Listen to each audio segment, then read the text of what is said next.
Namaskar. On se retrouve pour continuer à dévoiler les secrets du succès. La dernière vidéo, on a expliqué le premier secret du succès, qui est peut-être le plus fondamental, mais on va voir aujourd'hui et dans les vidéos qui vont suivre qu'il y a d'autres choses qui s'ajoutent. Alors le premier secret, c'était quoi? La ferme détermination. Sadashiva a dit à Parvati, sa femme, son épouse, Falisyastiti Siddhaprata-lakshanam. Le premier secret du succès, c'est la ferme détermination, la conviction. Lorsque vous prenez votre décision, vous avancez jusqu'à ce que l'action soit accomplie, soit parfaite, sans jamais renoncer. Alors maintenant, le deuxième secret est très important. Pourquoi? Parce que des fois, on se lance dans certaines entreprises. On se lance dans l'exécution de nos actions et on ne se rend pas compte, on insiste pour l'accomplir et on ne se rend pas compte que cette action mène nulle part.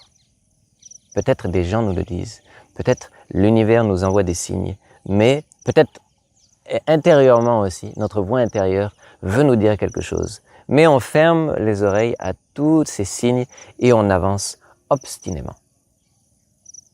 Alors que cette action ne mène nulle part. Ou alors peut-être que cette action est tout bonnement mauvaise. C'est une mauvaise action, c'est une mauvaise idée qu'on a eue. Mais on est têtu, on s'obstine.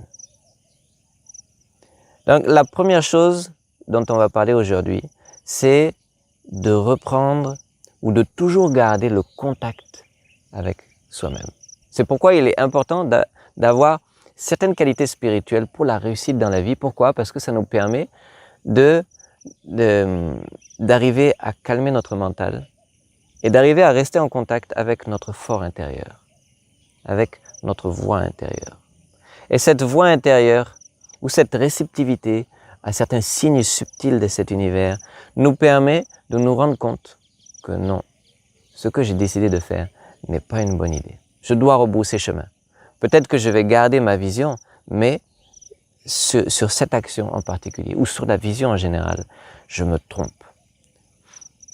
Je me trompe. Alors pour cela, pour savoir ce que l'on doit faire, ce qui est sa mission de vie, on doit forcément avoir un lien intime avec son fort intérieur.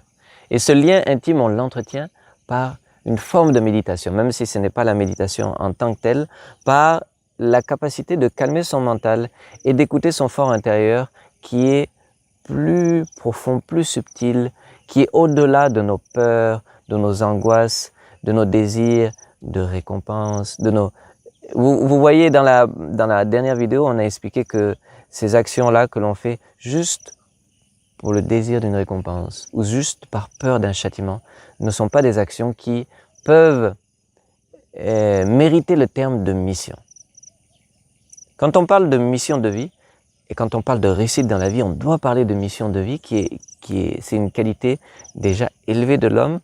Ça veut dire que la personne agit parce qu'elle agit en accordance justement avec son fort intérieur. Elle agit parce que c'est juste, parce que c'est ça qu'elle est supposée faire. Donc, le point de départ, c'est d'arriver à avoir cette connexion intime avec soi-même pour connaître ce que l'on veut vraiment faire, pour connaître ce que l'on doit vraiment faire, pour agir non pas par peur ou par le désir d'une récompense, mais parce que c'est ça que l'on doit faire, c'est ça que l'on est censé faire. C'est très important ce côté de la mission. Donc le deuxième secret du succès, toujours en sanskrit, c'est Dvityam Shradaya Yuktam. Dvityam, le deuxième, Shradaya. Shradaya vient de Shraddha. Et Shraddha, c'est un terme dont on n'a pas vraiment, on ne peut pas trouver la définition exacte en français. Ça veut dire la révérence ou l'amour du but. Ça veut dire aussi être en accord avec la vérité. C'est-à-dire un but qui soit en accord avec la vérité, avec un grand V. Ça veut dire aussi d'arriver à canaliser toute son énergie pour atteindre cette vérité ou ce but-là. Shraddha. Donc avoir Shraddha, ça veut dire d'agir parce que ce que l'on veut faire est juste. parce que c'est la bonne action. On revient à nouveau sur la distinction entre agir parce que c'est notre mission et agir par peur d'un châtiment ou par désir d'un gain. Dans Shraddha, on agit, pourquoi? Parce que on est en accord avec cet univers. Parce que l'action que l'on veut poser est en accord ou est en harmonie avec cet univers. Parce que l'action que l'on veut poser est en accord ou est en harmonie avec nous-mêmes. Et lorsque l'on se rend compte qu'on va à l'encontre, c'est-à-dire il y a quelque chose qui coince en soi profondément, ou il y a quelque chose qui nous amène à repenser à notre action, on doit avoir cette capacité de se remettre en cause et éventuellement d'abandonner l'action, non pas parce qu'on est faible, mais parce que l'action que l'on voulait poser n'est pas la bonne.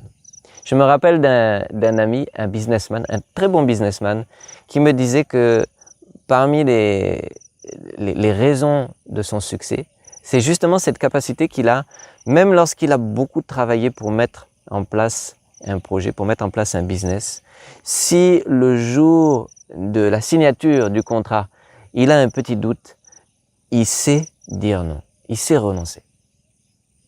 Il sent au fond de lui, intimement, que je suis en train de me fourvoyer.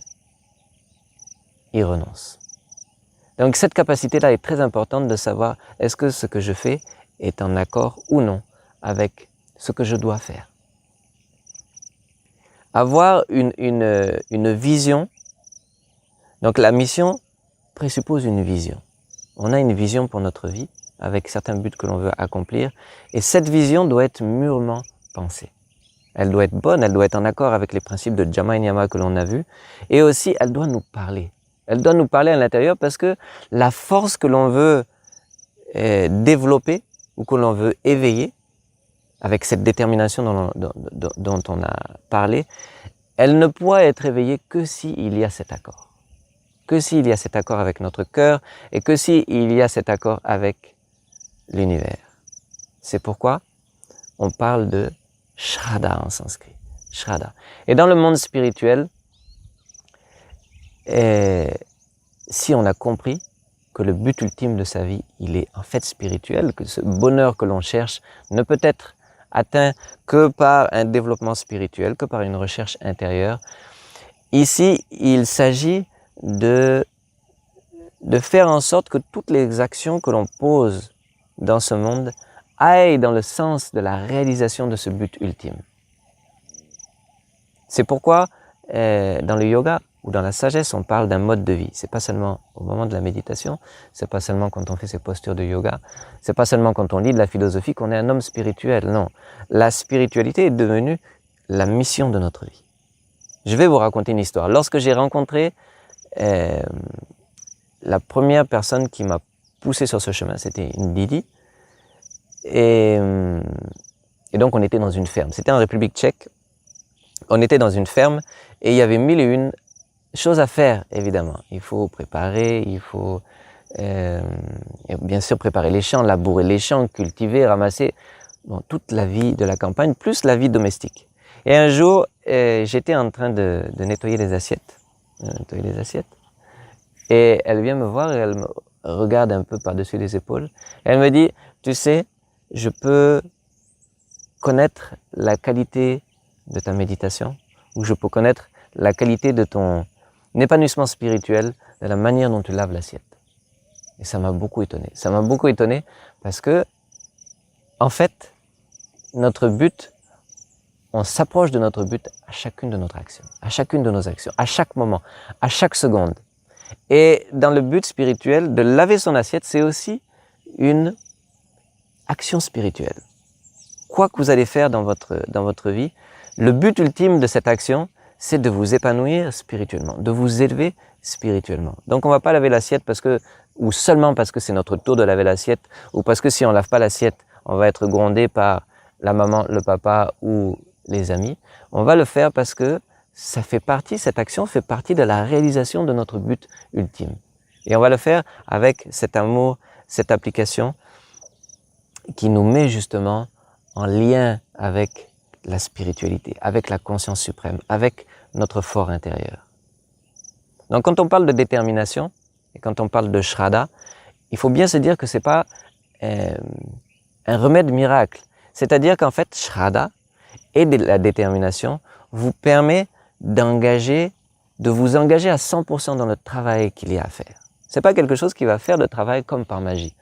C'est au contraire, c'est une tournure mentale, si je puis dire, ou un état d'esprit qui va vous donner cette capacité d'engager 100% de vos capacités physiques, mentales, spirituelles dans votre action. De travailler tellement dur. Mais de travailler tellement dur, non pas avec un sentiment de souffrance ou un sentiment de je vais souffrir dans ce travail en l'attente d'une récompense, mais de travailler, de se donner à fond et en même temps de vivre son action comme on vit une danse. C'est-à-dire que lorsque l'on est à 100% dans notre danse, si vous dansez avec la musique ou si vous dansez avec votre conjoint, si vous êtes à 100% impliqué dans cette danse, la danse va être harmonieuse et vous allez vous trouver des capacités exceptionnelles à cette danse.